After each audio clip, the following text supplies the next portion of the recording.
Hey everyone, I'm Doc. Welcome back to my rewatch of the Lord of the Rings, and this is part two. We're just getting started with the opening montage.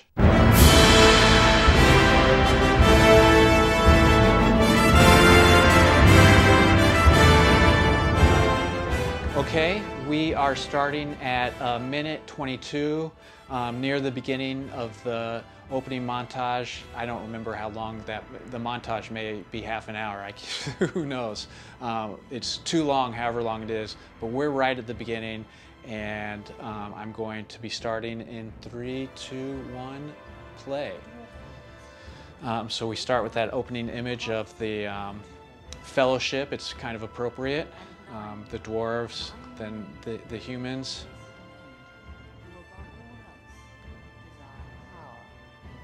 More of the Galadriel voiceover. I do like this map.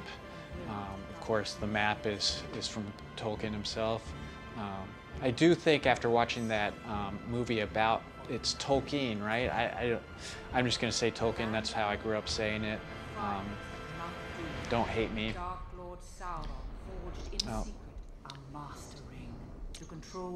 Don't like the fire layers there, kind of cheap looking. His cruelty, his malice, and his will to dominate all life.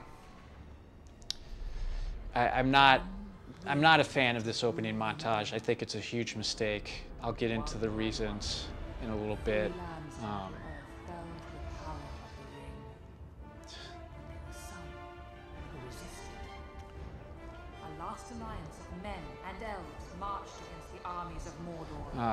Yeah, it's just like, who is this montage for?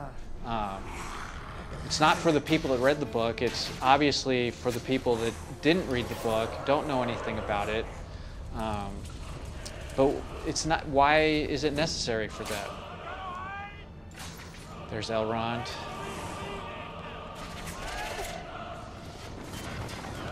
Of course, no one knows that at that point unless you read the cast list.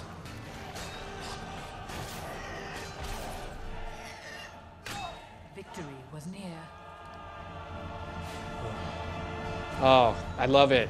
Any battle scene is not complete without someone stopping in the middle of the fight or just having killed someone in front of them, looking way across the battlefield and seeing something very important.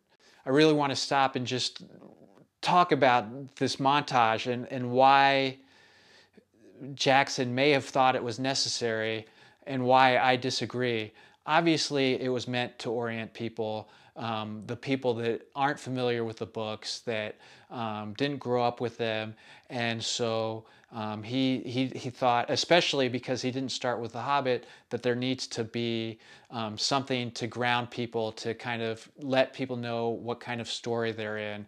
But you're watching this montage that's poorly filmed about people that have nothing, obviously not nothing, but are not directly part of the story that is going to be told here. And so what's the point? What do we really need all this background information? Could maybe just an opening scrawl of a paragraph or two to just set the scene? Who knows? Something different than what we got. And the biggest mistake, I think I think there's two mistakes. One I'll get to later because we haven't gotten to it yet. But the other big mistake is we are letting the audience know immediately that the ring is evil. Obviously, if you're familiar with the story, you know that. But for the viewer that is not familiar, that is coming into this fresh, why are we telling you that the ring is evil from the start? We didn't know that in the books. We were introduced to the ring when Bilbo found it, and it was just a ring of invisibility. Spoiler alert. And so why does Jackson feel the need to give it away here for the trilogy? Wouldn't it have been better if instead of telling us right up front that the ring is evil, that instead it's slowly revealed to us, that we learn it through Bilbo's difficulties in giving it up, if we learn it through Frodo's gradually changing personality, if we learn it through the concern on Gandalf's face, if we learn it through the fact that all these evil beings are trying to get it. And then we build to that. And then when he gets to the council with Elrond and Gandalf, then it comes as a surprise, and we are like, as the audience, we're like wondering what's the deal with this ring, and then we're given that information, and it's like that first milestone. And that's how you build suspense. That's how you hook an audience. You create a mystery. And instead, he's just giving away the game right in the beginning.